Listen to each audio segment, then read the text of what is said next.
karena orang tua itu layaknya jimat, khususnya seorang ibu. Bahkan ketika seorang ibu itu berdoa, ya Allah, aku ridho kepada anakku sukses, anakku bahagia, maka yang mengaminkan itu 70.000 malaikat. Yang aminin bukan cuma ustaz, bukan kiai, bukan ulama, tapi 70.000 malaikat. Makanya sering-seringlah kita minta doa sama orang tua, khususnya ibu. Bismillahirrahmanirrahim. Assalamualaikum warahmatullahi wabarakatuh. Alhamdulillah, wassalatu wassalamu ala rasulillah Sayyidina Muhammad bin Abdillah wa ala alihi wa sahbihi wa mawalah. La hawla wa la quwwata illa billah. Amma ba'du. Hadratul kiram, yang saya hormati Bapak Ustadz Irfan Setiawan selaku Ketua Nahdlatul Ulama Kelurahan Cengkareng Timur, dan juga yang saya hormati, alhamdulillah hadir pada hari ini Wakil Ketua Tanfidiyah Akinal Kiram Bapak Haji Sugianto. Latihan.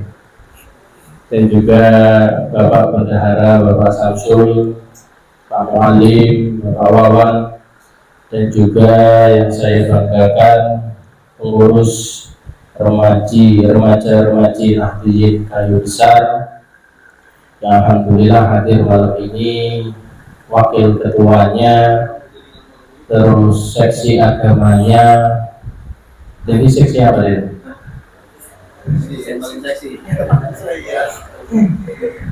Dan juga yang lainnya, yang semoga kita semua senantiasa diakui santri dari Hadratus Syekh Muhammad Hasyim Asy'ari. Amin ya rabbal alamin.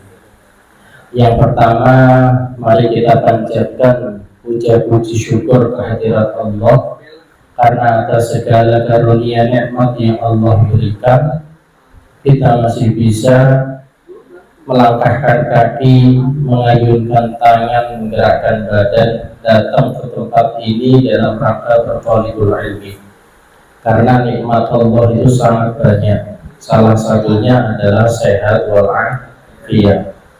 Makanya kalau doa itu jangan cuma minta sehat, tapi minta afiyah.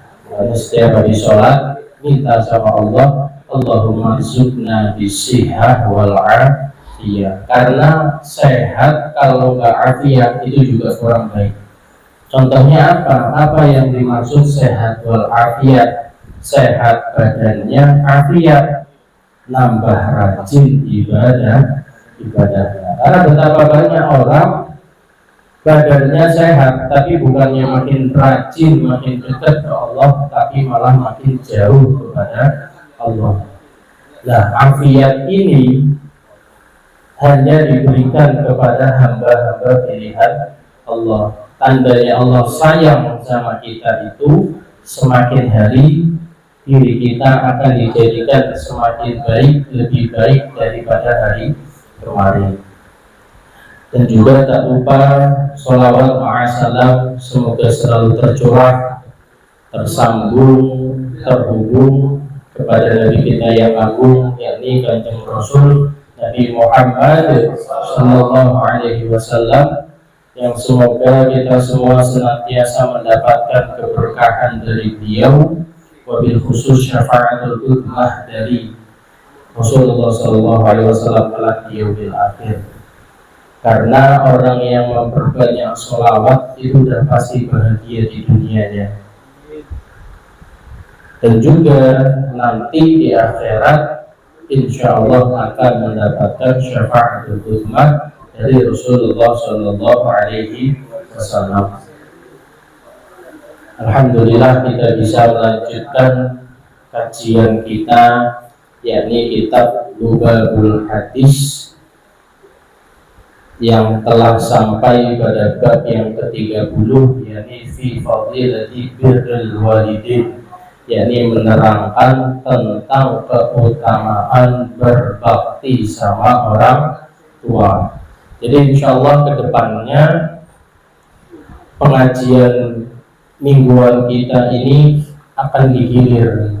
Minggu pertama itu kitab Lughatul Hadis, minggu kedua itu kita ngaji fikih, yakni dengan kitab Ghayatul Taqrib. Terus minggu ketiga kita ngaji kitab Risalah Ahlus Sunnah wal Jamaah, yakni kitab karangan Hadratus Syekh Mbah Muhammad Hasyim Asy'ari. Makanya semoga ini istiqomah. Kenapa kok pengajian ini digabung antara Parnu dan pengurus remaja? Karena biar satu ada kekompakan, yang kedua biar kita semua sama-sama ngaji. Karena kita warga Nahdliyin itu khususnya di Kayu Besar ini terlalu fokus hanya mengadakan tabligh akbar, Lailatul Istimewa, tabligh akbar. Padahal tradisi asli Nahdliyin yang ngaji, namanya ngaji yang buka di kitab. Itu kata Gus Bahak begitu. Lucunya orang NU sekarang itu lebih senang acara tabligh akbar, ya kan, manggil dai yang lucu hehehe daripada buka kitab. Padahal berkahnya itu lebih banyak kalau kita ngaji buka kitab. Ya, semoga kita istiqomah. Paling minggu depan libur karena ada acara Walimatus Safar Pak Yanto. Besok minggu pertama ya berarti.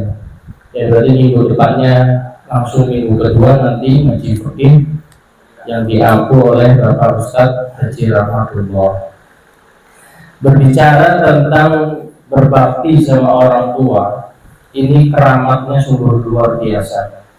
Bahkan berbicara tentang orang tua, ketika ada orang kok durhaka sama orang tua, itu nggak usah nungguin nanti kalau mati.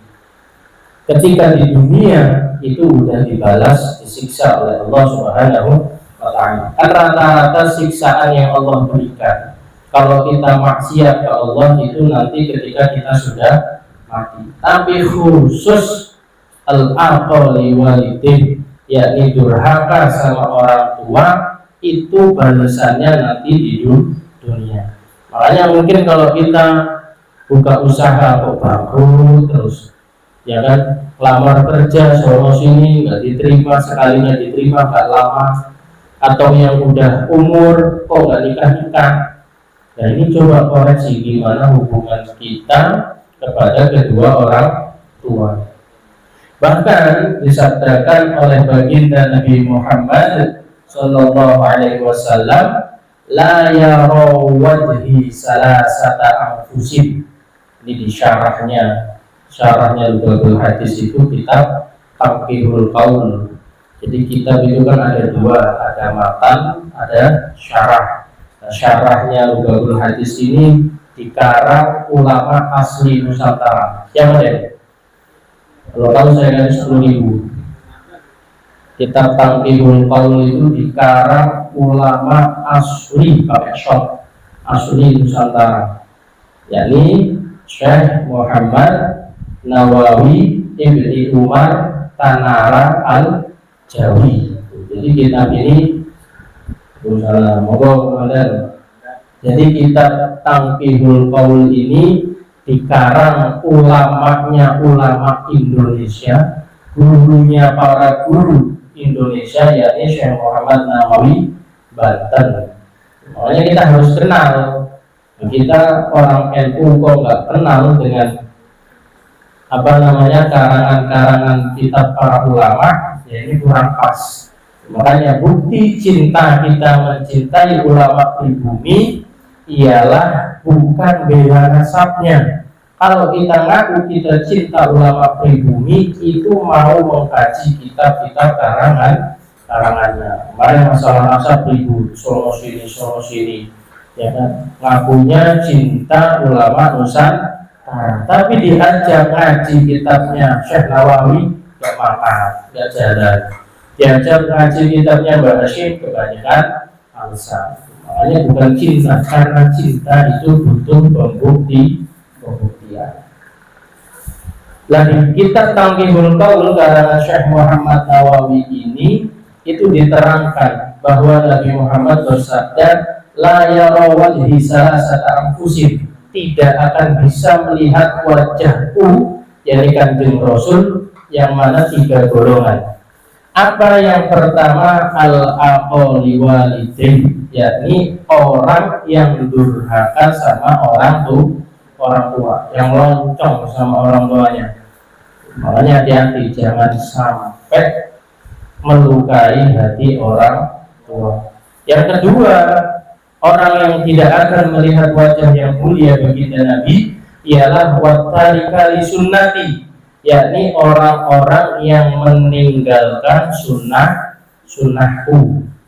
Kalau kita kan lucu, ya kita itu ngelakuin sunnah pengennya yang enak-enak doang. Pak Wali ditanyain, saya nikah lagi boleh nggak? Ustaz, boleh. Apa mau ikutin sunnah Nabi? Ya benar, Nabi nikah emang gak sekali, tapi Nabi nikahinnya itu janda tua.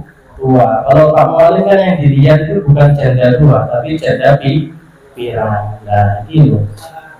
Makanya kalau nyari sunnah itu ya udah yang enak-enak etok, jangan yang enak-enak doang. Pak sunnah malam Jumat gitu. Tapi kalau Pak Wali malam Jumat puasa terus. Sunnah yang paling gampang, yang paling gede ganjarannya dari susah dilakukan itu adalah sholat sunnah qobliyah dan ba'diyah ketika sholat fardu. Makanya kalau kita ngaku cinta Nabi, pengen lihat wajahnya Nabi, ya mau ngelakuin sunnahnya ya, perlahan-perlahan. Terus yang ketiga, golongan yang tidak akan melihat wajah baginda Nabi ialah wa man lam yusalli alayya idza dzukirtu baina yadayhi, yakni orang yang ketika disebutkan namaku kepadanya dia tidak mau bersolawat kepadaku. Makanya ini banyak nih, mumpung ada ketua hadroh nih Pak Rohim, karena saya melihat banyak anak-anak hadroh nahdiyin itu ketika vokalnya baca rawi, baca sholawat, disebutkan nama Nabi itu diam. Padahal hadroh itu kan artinya menghadirkan. Siapa yang dihadirkan? Kanjeng Rasul Sallallahu Alaihi Wasallam. Ketika Pak Bugis, Pak Johan, vokal-vokalnya itu baca Innallaha wa malaikatahu yusholluna 'alan nabi. Yang lain cuma diem, anak hadrohnya ada yang main HP, harus lempar-lemparan kaca. Bahkan kadang-kadang udah dikasih kode, ya kan? Ketika baca rawi, hafidhal ilahu karamatan li Muhammadin. Ini rata-rata diem. Makanya jangan sampai, karena kalau kita dengar disebut nama yang mulia Kanjeng Rasul kok kita diem, kata Nabi la yara wajhi, tidak akan bisa melihat wajahku. Makanya setiap kita baca maulid, Al-Hasanah ada rutinan maulid, Al-Hayati ada rutinan maulid, Al-Muhajirin pun sama seperti malam Jumat. Ketika dibacakan nama yang mulia Kanjeng Rasul Sallallahu Alaihi Wasallam, contoh kayak Allahumma sholli ala sayyidina Muhammad, atau apapun yang disebutkan namanya Kanjeng Rasul, maka jawab dengan Allahumma sholli alaihi. Karena kalau kita diem, gak mau sholawat, itu dikategorikan Nabi itu sebagai orang yang paling pelit. Masa cuma jawab Allahumma sholli alaihi aja kok berat. Ngaku cinta Nabi, tapi disebut nama Nabi itu hanya diem aja. Lah disabdakan oleh baginda Nabi Muhammad SAW di kitab beberapa hadis, yakni ridha Rabbi fi ridhal walidi wa syukhtullahi fi syukhtil walidi. Ridhonya Allah itu tergantung ridhonya bapak dan juga ibu, dan murkanya Allah juga tergantung dengan murkanya bapak dan ibu. Atau yang familiar di sabda yang lain, baginda Nabi sabdakan ridallah fi ridal walidin wa syukhtullahi fi syukhtil walidin, bahwa ridhonya Allah itu tergantung ridhonya kedua orang tua, wa syukhtullahi, dan murkanya Allah itu tergantung murkanya kedua orang tua. Ini kita orang yang ngaji jangan sampai kebalik, Pak. Kadang-kadang kalau sama kiai, sama ustadz, sama habaib, sama ulama, cium tangannya itu sampai bunyi, cium dengan bolak-balik. Tapi kalau salaman sama mak bapaknya itu bukan dicium, tapi ditaruh di jidat atau di pipi. Ini sering nih, banyak saya lihat anak-anak kecil salaman, salim sama orang tua itu ditaruh di jidat atau ditaruh di pipi. Padahal cium tangan yang benar gimana? Dicium di hidung, terus ditempelin di kepala. Makanya ada ijazah yang saya dapetin dari guru saya, Romo Kiai Nahrawi, dari Jelambar sini, doa biar anaknya cerdas. Jadi doa ini dibaca setiap anaknya itu, anak kita mau belajar, entah sekolah, entah ngaji, entah les, pokoknya setiap mau belajar itu didoain. Kayak Bapak Pulpen bicara apa doanya. Jadi ketika anak itu salaman, makanya diajarin anak kalau salaman itu seperti itu. Saya berusaha ngajarin dari anak-anak saya paling kecil itu kalau salamannya kayak tadi di hidung, terus suruh nempelin di kepala. Apa doanya? Yuk bareng-bareng. Bismillahirrahmanirrahim. Subhanallah walhamdulillah wa la ilaha illallah wallahu akbar wa la hawla wa la quwwata illa billahil aliyyil azim al-azizil alim. Kutiba wa yaktabu abadal abidin wa dahrad dahirin. Nah, ini dibaca sama emaknya atau sama bapaknya ketika anak mau belajar, entah sekolah, entah ngaji, entah les, terus ditiup ke embun-embunannya, maka insya Allah anak kita dijadikan anak yang cerdas, cepat nangkap pelajaran, cepat paham pelajaran, dan dijadikan anak yang pintar, anak yang benar. Karena banyak orang pintar tapi nggak benar. Namanya biar anak kita jadi anak yang pintar, anak yang benar, salah satu caranya adalah membaca doa tadi setiap anak mau belajar. Kemudian di hadis yang kedua disabdakan wa alaihi salatu wasalam, birru aba'akum ay wa ummahatikum, berbuat baiklah kalian semua kepada bapak-bapak kalian semua dan juga ibu kalian semua, tabirrukum, maka anak-anak kalian semua nanti akan berbuat baik kepada diri kalian. Kita diperintahin Pak sama Nabi buat berbuat baik sama orang tua. Maka secara otomatis tabirrukum abna'akum, maka nanti anak-anak kalian pun akan berbuat baik kepada kalian. Makanya jangan sampai jadi orang tua cuma bisa nyuruh, lu bakti apa sama gua, lu jadi anak moncong banget sama gua. Nah, tapi bapaknya sama emaknya kurang ajar, sama ibunya bentak-bentak. Apalagi bahaya kalau ada anak kok bentak orang tuanya sampai seorang ibu itu meneteskan air mata, maka jangankan surga, bau surga aja diharapkan oleh Allah. Hati-hati. Kenapa kok kita diperintahin Allah buat bakti sama orang tua? Ya tadi biar anak kita pun nanti berbakti sama diri kita. Karena kata ulama, afdhalun nasihah itu bilhal wala bilisan. Utama-utamanya nasihat itu bilhal, ya dengan perbuatan, wala bilisan, tidak dengan ucapan. Coba ya Pak, kita praktekin ke anak kita. Ketika kita lagi ada orang tua, kita hormat sama orang tua kita baik sama orang tua kita. maka nanti anak-anak kita tanpa kita suruh pun akan memperlakukan hal yang sama. Tapi kalau kita sama orang tua kita ini akhlaknya buruk, kurang ajar sama orang tua, maka nanti anak kita pun akan ikuti. Makanya karena ada pepatah bilang, buah jatuh nggak jauh dari pohonnya. Kalau bapaknya rampok, anaknya copet. Anaknya jambret, bapaknya jambret, anaknya kampret. Makanya nggak beda jauh. Makanya jangan sampai kalau kita pengen ngasih contoh ya bilham dengan perbuatan. Kemudian kata Nabi, wa'ifu, jagalah diri kalian semua itu dengan berzina dengan wanita lain. Ta'ifun nisa'akum, maka nanti wanita-wanita kalian pun akan mencegah dirinya dari berzina kepada laki-laki lain. Zina itu di kitab ini juga diterangkan tuh sebelumnya. Zina itu seperti pesugihan. Maksudnya apa? Pasti memakan tumbal. Orang kok berzina, pasti suatu saat entah istrinya, entah anaknya pasti ada yang melakukan zina.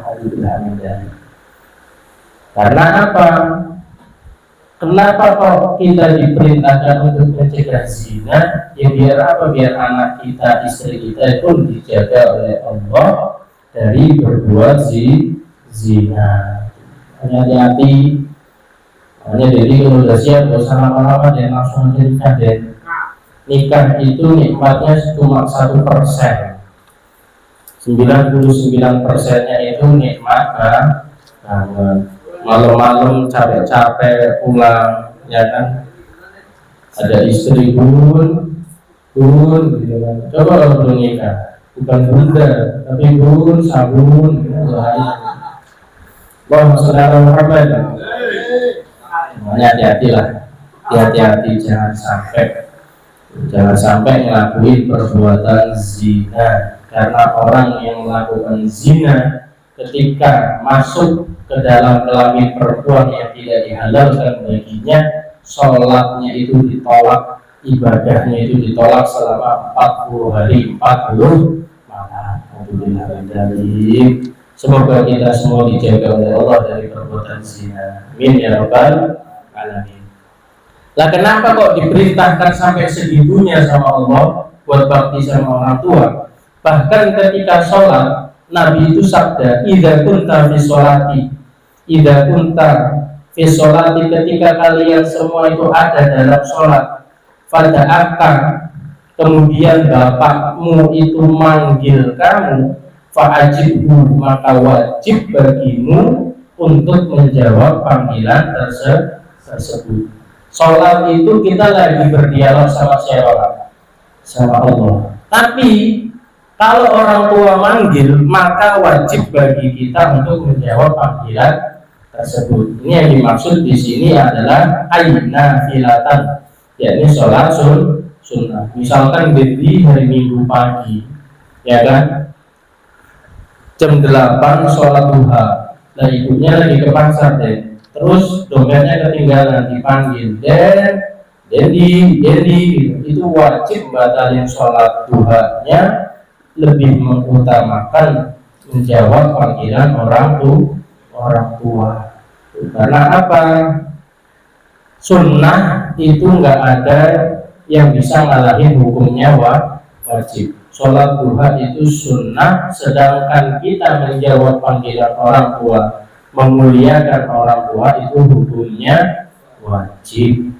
Makanya jangan sampai orang lagi dialog sama Allah aja disuruh batalin kalau sholat sunnah. Itu karena apa? Saking utamanya kemuliaan orang tua kepada anak-anaknya. Bahkan Nabi sabdakan, man ada walidayhi, barang siapa orang yang menyakiti walidayhi ing wong man, kepada kedua orang tuanya, atau ada ahaduhuma, atau salah satu di antara keduanya, yudkhilin nar, maka akan dimasukkan ke dalam neraka jahanam, masukkan ke nerakanya Allah Subhanahu wa ta'ala. Jangan sampailah kita bikin orang tua kita itu marah, menyakiti orang tua. Saya pernah ada kisah Pak, Saya ingat dulu ketika di pondok itu ada orang sakit yang mana sakitnya ini di medis nggak ditemukan. Udah berobat ke kiai sono sini pun sama aja nggak ada perubahan. Akhirnya ketika ada acara ruqyah masal pas hari santri itu, beliau ini kesurupan apa ya, lebih parah, namanya teriak-teriak. Dan seorang ibu-ibu, kurang lebih umurnya ya 35-40. Nah ketika apa namanya kesurupan, akhirnya dibawa ke ruang tertentu. Ditanya, ibu kenapa?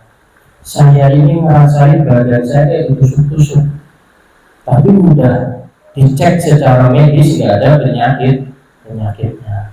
Akhirnya saya tanya, ibu punya salah apa? Nangis Pak.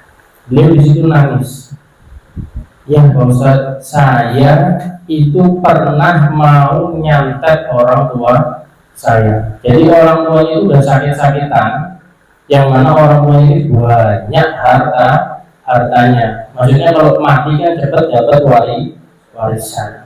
Itu namanya di kampung datang ke dukun, kita syariat biar orang tuanya cepat mati. Tapi bukannya orang tuanya mati, malah dia kena azabnya, siksanya itu setiap hari badannya kayak ditusuk. Makanya jangan sampai kita nyakiti orang tua, karena siksaannya itu sangat luar biasa. Bahkan jangankan menyakiti orang tua, kata Nabi man wadu'a ta'aman, barang siapa orang wadu'a itu naruh makanan thayyiban yang lezat di dalam rumahnya, wa akalahu dan memakan siapa orang tersebut duna walidayhi, bukan orang tuanya yang makan, haramahullah ta'ala lidayhi ta'amil jannah, maka akan diharamkan oleh Allah nanti di akhirat itu menikmati lezatnya makanan surga. Contoh misalkan bagian beli martabak, ya kan, beli martabak ditaruh di rumah. Bukannya nawarin orang tuanya dulu, nunggu orang tuanya makan, tapi langsung dimakan. Maka kata Nabi, orang-orang yang seperti ini nanti akan diharamkan oleh Allah untuk menikmati lezatnya makanan surga. Makanya kalau beli makanan apapun itu kita taruh di rumah, kita suguhkan ke kedua orang tua kita, jangan makan dulu sebelum orang tua makan. Walaupun orang tua udah makan, kalau nggak disuruh, nggak ditawarin, ya nggak usah makan. Kalau misalnya kita ngantri martabak, ini Pak, ada martabak, ya kan? Biasanya anak sama orang tua ini ceritakan aja, orang tuanya belum makan, anaknya udah habis di 3. Jadi jangan sampai, karena kalau seperti itu nanti kita akan diharapkan oleh Allah untuk menikmati lezatnya makanan di surga. Hati-hati kalau sama orang tua itu, udahlah nyari ridhonya aja, nyari berkahnya aja. Karena orang tua kalau udah ridho, maka insya Allah hidup kita pun akan nyaman.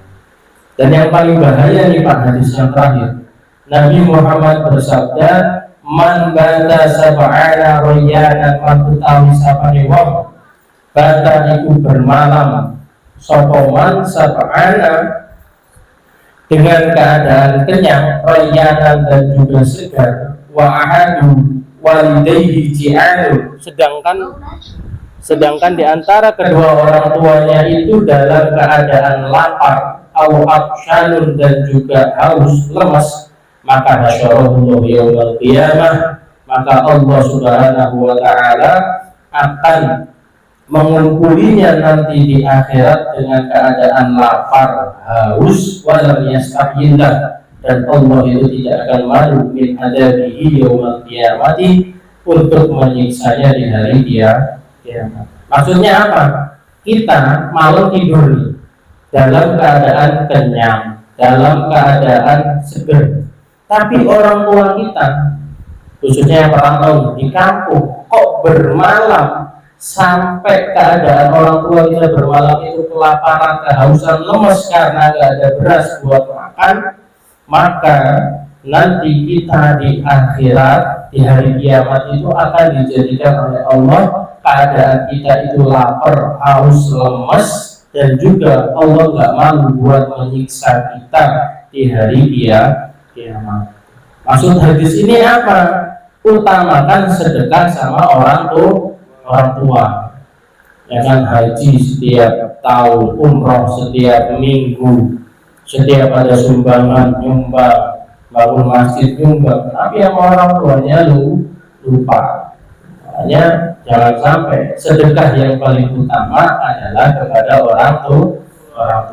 Hanya baru udah gajian yang ditanyain jangan ceweknya dulu, Pak. Jangan nanya ceweknya dulu. Yang dia mau apa? Mau dibeli martabak atau mau dibeli sebelah? Ditanyain orang tuanya dulu, emaknya dulu. Mak, saya lagi gajian nih, atau saya lagi ada rezeki nih, ibu mau apa? Yang ditanyain orang tua dulu. Sekarang enggak. Ersen apalagi gajian udah langsung ajak ceweknya, jangan jalan-jalan, minum kopi, reading bareng. Jangan sampai. Orang kalau lagi nikmat, dapat nikmat, orang yang pertama diingat, yang pertama adalah orang tua, yang kedua adalah guru. Karena orang tua dan guru itu seperti murabbil ruh. Guru itu murabbil ruh, sedangkan orang tua itu murabbil jasad. Hati-hatilah. Intinya jaga adab kita, anak kita sama orang tua. Semoga kita semua dijadikan Allah itu nanti anak yang berbakti, anak yang bisa nyenengin orang tua kita, dan juga bisa menjadi harta abadinya kedua orang tua. Cuma ini kan bahas bab keutamaan bakti sama orang tua. Rata-rata yang datang di sini semua orang tua. Jadilah orang tua yang layak dimuliakan oleh anak kita. Jangan cuma bisa lihat jadi orang tua itu aja. Ngaji sholat, tapi bapaknya main di kita. Banyak nggak yang banyak. Anaknya mau suruh ngaji, suruh les, bapaknya main kita. Ayo Pak, sholat udahlah duluan aja. Jangan sampai ngajari orang iso nyuruh anaknya bakti sama kita. Ya kan, anak kita suruh bakti sama kita, tapi kita mau orang kita aja seenaknya, maka nanti gak akan bisa punya keturunan yang soleh, karena apa yang kita lakukan itu akan kembali kepada diri kita. Mari kita tutup dengan membaca doa kepada orang tua kita. Semoga yang orang tuanya sudah gak ada diampuni dosanya, ditempatkan di surganya Allah, dan orang tua kita yang masih hidup senantiasa diberikan kesehatan keberkahan oleh Allah, karena orang tua itu layaknya jimat, khususnya seorang ibu. Bahkan ketika seorang ibu itu berdoa, ya Allah, aku ridho kepada anakku sukses, anakku bahagia, maka yang mengaminkan itu 70.000 malaikat. Yang aminin bukan cuma ustaz, bukan kiai, bukan ulama, tapi 70.000 malaikat. Makanya sering-seringlah kita minta doa sama orang tua, khususnya ibu.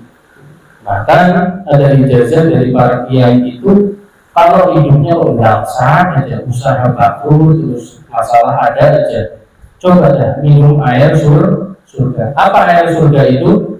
Air bekas cucian kaki seorang ibu. Udah ada yang pernah belum minum air bekas cucian emaknya? Gak pernah deh. Ntar dilakuin deh.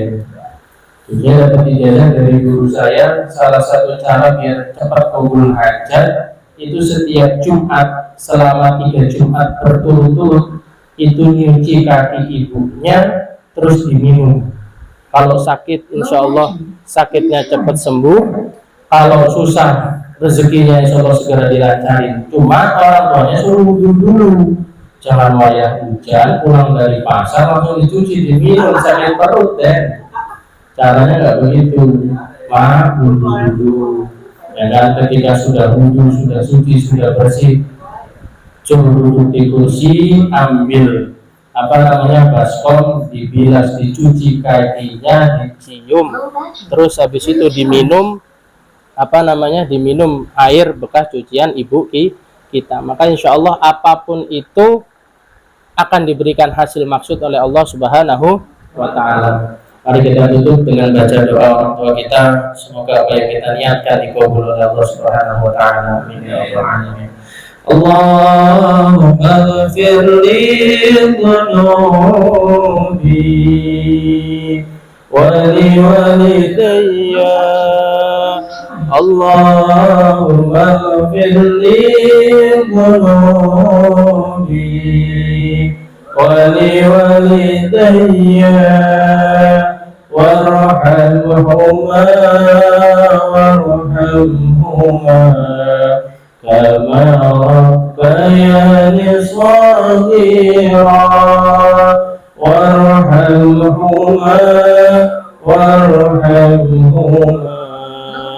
kama rabbayani shaghira.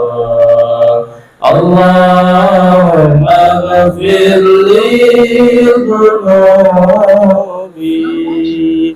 wa li walidayya. Allahumma ighfir li dhunubi wa li walidayya warhamhuma kama rabbayani shaghira warhamhuma kama rabbayani shaghira.